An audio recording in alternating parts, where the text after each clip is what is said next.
Are you ready to upgrade to the home that fits your family best? Take the first step of that process by giving my girl Stacy Westfall a call. She's partnered with Apple Tree Realty in Howard County, where they have the knowledge and resources to help you reach your goals.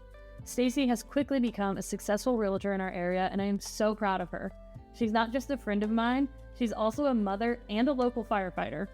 Buying and selling a house is stressful, and having someone professional and trustworthy in your corner can make all the difference. Give Stacy a call today at 765-461-1243 and follow her on Facebook at Stacy Westfall Realtor. This episode is sponsored by Nick Pate from State Farm. I'm Kayla Keith, and this is Missing Midwest, a true crime podcast about those that have gone missing. Today's story is a mystery about a grandma that went missing on Christmas Eve 16 years ago and has been seen since.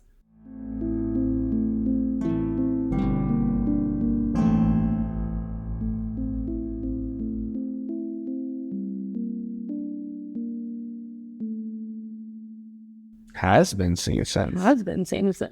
Interessante. It's very interesting. Whoa. I mean, like sometimes we have missing cases and they're like, this person was seen, but it's not legit. Is this a legit sighting? I don't know. Okay. Credible. All right. Credible. Okay. Both credible. I'll take it. Any announcements? I'm sorry if my voice sounds like it's gone. Oh my gosh, mine too. We, Roman's team, rookie league team, 7 and 8 year olds, 6, 7 and 8 year olds, have made it to the city championship game. I think there's 40 teams that start out. Seriously? I didn't know it was that many. I think it's close to 40 teams.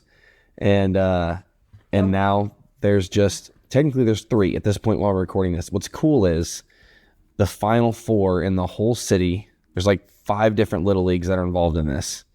And 3 of the final 4 teams were from Greentown, which is where we play. That's crazy. So that's pretty special. It's like 10:30 at night right now, and we're recording, and we just got home from a late baseball game that they won, and it was a close game, and so our voices, I'm a crazy person when it comes to Little League, apparently, because I'm like so stressed. I was stressed too.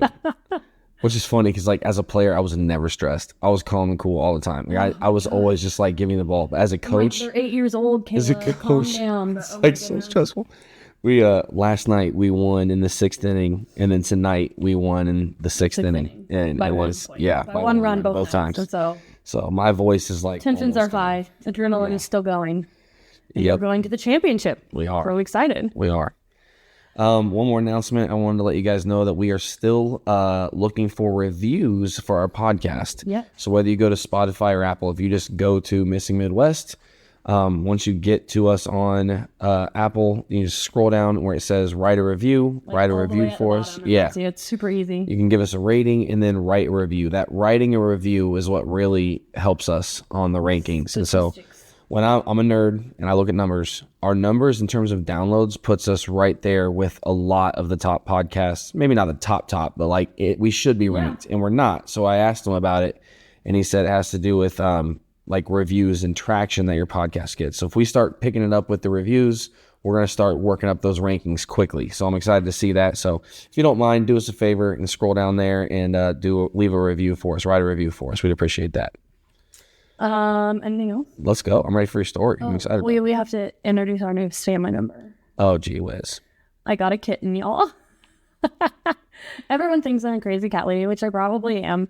And I do have a few outside cats, but they're outside and they don't stay in the house, and I don't get to like love them. They're like wild barn cats. And so if you recall Cheddar, our special needs cat that we had, he died about a year ago, and I've been waiting till the right time to get a new house cat. And I was literally like just waiting. It had to pass the vibe check, and the Humane Society called me and they were like, we have an orange kitten. Do you want him? And I was like, I don't know, maybe. And they were like, well, his name's Cheddar. And I was like, yeah, I do. I do want that kitten. And so I got him, and he is so cute. He's a little fluffy orange kitten. And his name, are you ready? Drum roll. Douglas. After John E. Douglas, the special FBI agent, Special Agent John Douglas. He came up with profiling. Came up with criminal profiling, and so we've talked a lot about how we love a good profile. And so John Douglas was basically, he like coined the term serial killer, and he kind of put it all together of people that kill with patterns and all of that. Like psychology came from freaking John Douglas. And so my new kitten, his name is Doug, baby Doug, John Douglas. Roman calls him Big Doug. Roman calls him Big Doug. And so, yeah, he's part of our family now. So if you hear us talking about Doug, it's our kitten. Just a random fact. Anything else? Anything exciting going on? We're winding down with baseball. It's summer. We got a kitten. I will say, this will be the last announcement, but we just started part 1 yesterday of a case that just had some pretty big news in May. If you haven't heard about it yet, you will. Linda Sturmer. Buckle up on that case. Like I said, it's a 2-parter. But yeah, it's going to be, it just had a big event happen in the case, and that's all I'm going to say with that. So I'm sure you're going to see it. It's a situation where the wife did it. Kayla's always throwing these cases at me where the husband did it. I'm doing murder. Well, shout out Jason Stanley. He sent me this. He was like, you got to do this one because in this case, the wife probably. Are you guys proud of yourselves? We're a little proud of ourselves. You feel better about that? But yeah, that's a case that is relevant right now. If you haven't heard about it yet, you definitely will. If you're in the true crime world. So Linda and Todd Steiner. Johnny might do a little stint. Part 1 was yesterday. Yeah. And Johnny might do a little mini series of the wife did it cases because there's not that many. So it's usually the husband. Let's just say this. The wife did it and then she was set free. Well, you know what? She probably had a good reason for it. So. Wow. Why don't you tell me your story? Okay. So we are going to Glendale, Illinois today. Okay. Which I think we're familiar with that. I'm familiar with that. I went there one year for the Wilton bake sale. Like Wilton is like this whole like cake. I love to bake, and they have tons of baking supplies. And like every year they have this like huge sale. And I went there, literally drove there. It was like 4-hour drive just for this bake sale. It was really cool. So that's like my experience with Glendale. Have you been there? It's like a suburb of Illinois. I was gonna say I think there's a college in there that we played in. Like I think one of the colleges we played against at one point was in Glendale, but maybe not. Maybe we just went through Glendale. Maybe. Okay, so like I said, that's where we're going. So Viola Brown Martin, she was 56 years old in 2009. She had 3 daughters, Angela, Annette, and Latrina. That was in order of youngest to oldest. Latrina was the oldest, Annette was the middle, and Angela was the youngest, okay? Okay. Now, Angela Martin might sound familiar to you because she was actually on American Idol. Whoa. She actually went to Hollywood. And she was good. Oh yeah, she was really good. She wasn't one of those people that look like me trying to sing on American Idol. No, she wasn't like, we did not like make fun. There's people that like get on there. I'm like, I'm better than this person, but it's rare. She was on season 7, 8, and 9. I believe she like tried out like 3 years. Oh, okay. But she made it to Hollywood that last season, and her mom, Angela Martin, was actually like on TV there waiting for her when she came out with like her golden ticket. So there's like a connection there for that. But we're going to Christmas 2009 in Chicago, okay? Now, Angela was home from American Idol to celebrate Christmas with her family. And her mom's house, like I said, was in Glendale, Illinois, sorry. And so they were celebrating, and they were this like big, loud family. Like they were singing and having fun, just like a wholesome family Christmas, okay? Latrina was the oldest daughter, though. Remember I told you about her? And she had just had surgery, and so she wasn't able to come to Christmas that year. She was bummer. Home, and she was recovering from surgery. And so that night around 6 o'clock, her mom, Angela, called to check on her. And she was like, hey, I'm bringing you Christmas dinner, like a plate. We just ate dinner. Like, I have a plate for you, which is just such a mom thing to do. Like, anytime we eat dinner at our mom's house. Like, did you eat? I made you a plate. Like, here, it's classic mom and grandma line. Did you eat? Literally. And so she made a Christmas dinner. And so she made her daughter a plate, and she was going to come over and sit with her so she could like visit her on Christmas. So she wasn't alone and make sure she got dinner. And so she said, I love you and I'm going to see you soon. And she hung up. Now, Angela left the house basically the same time as her mom was like packing up the car. Like she had this like this plate of food, and she was packing it up, and they were leaving her mom's house at like the same time. Okay. And so they leave. Angela goes home. But Angela never made it to Latrina's house that night. Like, not good. Left her house with a plate of food, never showed up. So the daughters report, though, that like this car was not a reliable car. Like it had some car trouble. And so they were initially worried that she had ran into car trouble somewhere between the two houses. Her house was it's like only a 15-minute drive.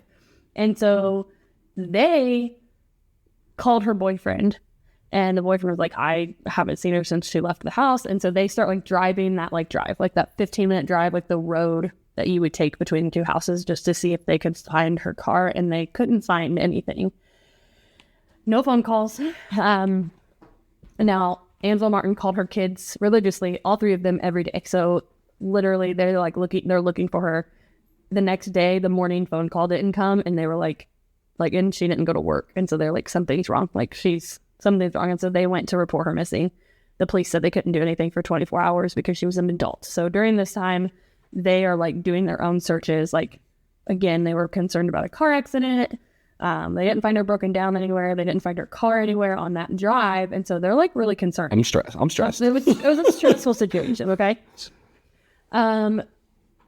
When she didn't go back to work, they definitely thought something was wrong. She also left a paycheck at her job, which was like definitely a red flag too. Yeah, for sure. And so this is like the 5 days after she went missing. Like there's no phone calls, no showing up to work, and no paycheck picked up. And so they're definitely they're pretty sure something's not right. And so on day 5, they find her car. Oh. However, it is 30 minutes in the opposite direction of her daughter's I was waiting for you to be like in a different state. No, it was just 30 minutes opposite direction in a really bad part of town. Oof. Now, the car was unlocked, and her cell phone was in the car. Absolutely no evidence. Yikes. No struggle, no blood, just unlocked, parked on the side of the road in a bad part of town. Yikes. Also missing was the plate of food, the Christmas dinner. Interesting, right? At Bo Digital, we like to help our customers tell their unique story. My name is Wayne Stanley, and I'm the owner and founder of Bo Digital, and I'm here to share some of our story with you. When I was a kid, I would go around my grandparents' house and find things of theirs that I treasured, and I would put a tablecloth on their couch, and I would set up my own store. I would sell their belongings back to them, and I guess at that point, that's kind of when I knew I wanted to own my own business one day. Bo Digital is actually named after those grandparents, Glenn Vernon and Shirley Bow. They would be proud of the work that we're doing and the legacy that we're leaving through this company. Bo Digital can help companies of any shape and size, anywhere in the world, with custom marketing work. From logos, websites, social media content, newsletters, and video, we offer the exact custom resources and services that your small business needs. It can be hard for small business owners to spend time on marketing when everything else is calling their attention. That's what we're here for. Your marketing deserves a pro, so be sure to put a bow on it. I am proud that we help companies of all shapes and sizes and budgets of every scope. So be sure to visit bodigital.com so that we can help you with your story today, or engage with us on social media and see what we're all about. So Angela went hard on this. This is her mom. And so they're pretty sure something happened, something bad happened to their mom. And so she used her fame from American Idol to bring attention to Good for her. Good for her. Yeah. And so she was basically saying hey, I'm on American Idol. I'm, a contestant and my mom is missing. And she was trying everything she could to get the news stations involved and get they were passing out flyers. They were literally detectives themselves, because the police were really we have no reason to believe she's in trouble. There's no sign of trouble. The only signs they had was the family saying that this is not usual behavior. Well, and just common sense. But when you have no evidence, common sense doesn't really matter. She was 56. She wanted to leave, she could leave. Right. Now, a family friend called in those first couple of days after they had found her car and said that they were at a casino in Indiana just across the border, and they said they saw Angela. And it was a family friend, so they were they know what our mom looks like. And so they rushed to the casino, and they were able to pull the security footage because there's tons of cameras, obviously, in a casino. And they did not see anything on, they didn't see her on the things. So they don't know, if this friend, just mistook, had a mistake. Yeah. Mistook somebody from her. I mean... But that was the first little, they had a little glimmer of hope there, and then it kind of turned out to be nothing. So there was a task force. Okay. So, and first of all, nothing happened for years. Like they did not find anything. That was the last like clue that they had. Somebody said they spotted her, but like even before that though, it is all we have is a car with her cell phone in it and nothing. Yeah. So years later, a new task force is formed, okay? And it was ran by the Cook County Sheriff, Detective Dart, okay? And they basically like put him in charge and they gave him 170 cold cases. And they were like, we want these closed. We want to figure these out. These are like top priority. We want to give answers to this family. And so this was like his only job, okay? Now this is the same office and agency thing. Like it was the same agency. They had actually been in charge of the John Wayne Gacy. Because remember, Gacy was from Chicago. Yeah. And so they actually had been in charge of looking into the Gacy cases. Yes. And they actually like closed like 5 missing person cases. These people had been like missing for like 35 years and they were actually able to like link them to Gacy and like close the cases. So they know what they're doing. Like this is a good team. Yeah, I would say this is a seasoned. They're seasoned here. And so they basically start looking into things. And this Detective Dart was like, the clue is where we found her car. Yeah. Her car was in a very heavy drug area. There's a reason it was there. Now, Angela was 7 years sober from cocaine usage. She had been heavy into cocaine, but she had turned her life around. Are you talking about the mom or the American Idol singer? Sorry, Viola. Okay, Mom. Viola. Sorry, is that Angela? Yeah. Viola, the mom, was 7 years sober from cocaine. And so they did not know what to think. So the police are like, this is pretty obvious. She was... That's tough. Yeah. That's tough. She was sober. She relapsed. She went to a bad area, part of town. Something happened to her. Or she disappeared on her own because she relapsed. And now she's like living a life of drugs on the street. Yeah, it's tough. Her family doesn't know what to think. So her daughters are like, if she would have relapsed, she would have picked up that check from work. Yeah, buy drugs. Sure. Like she needed money. Great point. She would have bought drugs with the Great point, paycheck yeah. if she didn't. So the paycheck is like the one clue that her daughters think she did not leave on her own free will. Okay. I mean, that's strong, though. Solid. That's point, strong, yeah. like. They also found notes in her Bible. She had found Jesus. She was a very Christian woman. And her Bible, there was literally pictures of it of her daughter flipping through it. And it was just like, she studied it and notes. And like she had written in her diary and her journals and her Bibles about her struggle to stay sober. And it was just like, that was her struggle. That was her temptation. And whenever she had rough times with her boyfriend or like she went through a breakup with she was widowed. And after her husband died, like she literally like it was basically just detailing like how she in her dark times, like that's where she wanted to turn, but she never did. Good for her. And so they're like, listen, like she has worked really hard to like stay out of that life and she has a good job and she was working in the healthcare field and she's been sober and she's worked really hard. And so her family like in that paycheck. So her daughters are like, they don't really think that she did. Okay? Yeah. Now the boyfriend was very unbothered by her missing. Okay. Now, like I said, she had been widowed. Her husband had died and this was like a new boyfriend and the family had no problems with him until she went missing and he just like didn't care. Weird. Like he seemed very like nonchalant about it. He passed the lie detector test.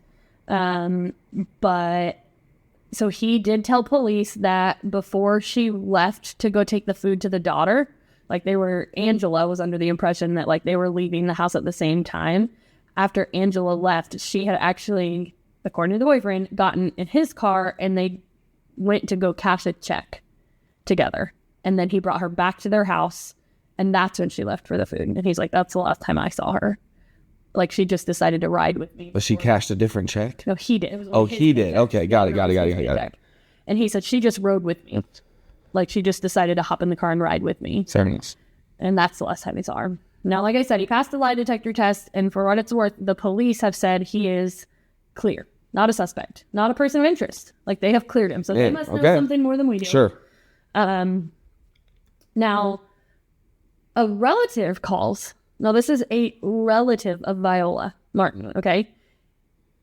Calls and said he saw her walking on a street in Chicago.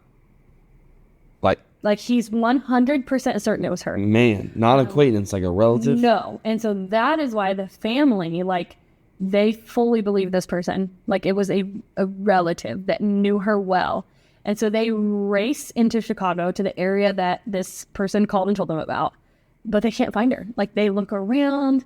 The daughter there was like an interview I watched. I mean, for them to take that seriously, he must have said something that was like, this is for sure. No, like, when this tip comes through, Angela in an interview said, I believe my mom's alive. Like, I believe that was my mom. Wow. Okay. In Chicago. And so, like I said, they go to this area and they are looking everywhere and they are talking to everybody. And she said, everybody's like, I've not seen this woman. And it was a bad area. It was like a very heavily like drug area. Man. Like, there were people everywhere. Dang it. And so, but no one would talk. No one would say anything. So that makes her, Angela's like kind of like the family spokesperson. So that made her and her sisters feel like she was still alive. Yeah. Because of that relative. Sure. Now, the police believe that Viola Martin is alive. Wow. The police, that's their... So there must have been more than just like, I saw her down here. Like, there had to have been like some... So the family hopes that she's alive. The police believe she's alive. But the family, they are worried that she was carjacked or taken against her will. They still believe with that paycheck being left, it just doesn't make sense that she would willingly leave and not come home to them. Like, she was big on family. Yeah. Like, I mean, she had grandkids and daughters, and she was just this really, like, family was super important to her. And so they're like, even if she would have, like, relapsed, they feel like she would have reached out to them eventually. Yeah. 'Cause, I mean, I get it. Like, at first, if you relapse and you're embarrassed about it, you don't want to see your family. Like, But eventually, and so the family has, like, done so many interviews, and they've been out there, like, saying, like, we love you, we want you to come home. Like, you have grandchildren you haven't even met. Right. Born since Yeah. you left. And, Yeah. it was just so heartbreaking. And so the police believe that, so the family, from what I gather, they believe she was met with foul play. They said, because she hasn't came back. And they said, now, does that, like, could she have relapsed and been buying drugs in that area of town and then been killed in a drug deal? Or could she have overdosed and somebody, like, being covering it up? Yes. They were like, that could have happened, but we don't believe that she would be living on this earth in Chicago nonetheless and not reach out to us. Well, and the other thing that's weird too is like she left her cell phone in the car. Yeah. Which, like, if you're running a plate of food to somebody, maybe But the food was gone. that's what I'm saying is like maybe she wasn't running food to her daughter. Maybe she was running food to somebody else, like a friend or something. Maybe. But she had called the daughter and told her she was bringing it. Oh yeah, that's true. I don't know. It doesn't make sense. See you soon, love you. It doesn't make was sense in why the she car was with her food. in that. It doesn't make sense at all. But the police's stance is that she's alive and in a life of drugs on the street somewhere. They believe that she relapsed. They think that because there's been 2 credible sightings of her. Yeah. I mean, I don't really call the casino credible because cameras, like... Well, it was a family friend, but yeah, it wasn't on camera. I mean, you see, if you're there, there's a million cameras in those places. Like, they can find you. True. I don't know. I feel like maybe she did relapse. Maybe. But the thing is, too, I don't know. I don't have any insight into, like, drugs and drug users. But, like, she was on her way with a plate of hot food for her daughter who had surgery. Like, I just can't imagine me like, oh, actually, you know what? I'm going to go 30 minutes on my way to buy drugs. Like, today's the I'm day. with you. Yeah, I'm with you. I don't like that either. Also, like, Christmas Eve, like, I feel like when people relapse, it's because they've had a bad day. Yeah. She was having a great day. It was Christmas Eve. Yeah. She just celebrated. They said she was in a great mood. Just celebrated with her family. She's on her way. Like, it's your motherly duty. Take your sick kids. Yeah. Your children. And this was a child that had surgery. So, like, she was coming to A, make sure my daughter's not alone on Christmas, and B, make sure she has a plate of hot food. See, that makes so me I just like... can't imagine that right in the middle of this, she would do that. And like, it's too late now, but like part of me was like, did anybody look at security cameras from literally everywhere from where she left to where her daughter's house was? I just wonder, was she alone? Did she see somebody that need picked up? Maybe she... You know what I'm saying? Yeah. Like... Maybe she didn't drop her car in that bad part of town. I don't know. There's just so many questions. Yeah. And so it's just crazy. So Viola Martin would be 70 years old today. She's described as 5'1", 160 pounds, brown hair, brown eyes. She has pierced ear and 1 upper cartilage piercing. In the Cook County Sheriff's Office, they believe that she is alive. They believe that she is out there, possibly living homeless, living as a drug addict somewhere. But they ask anyone that has any information to call 773-674-9490. Man, It's like I'm sure the family, like the daughters, have like gone to Chicago and just like walk around. How could you go like anywhere else? I would be walking around every day. Yeah.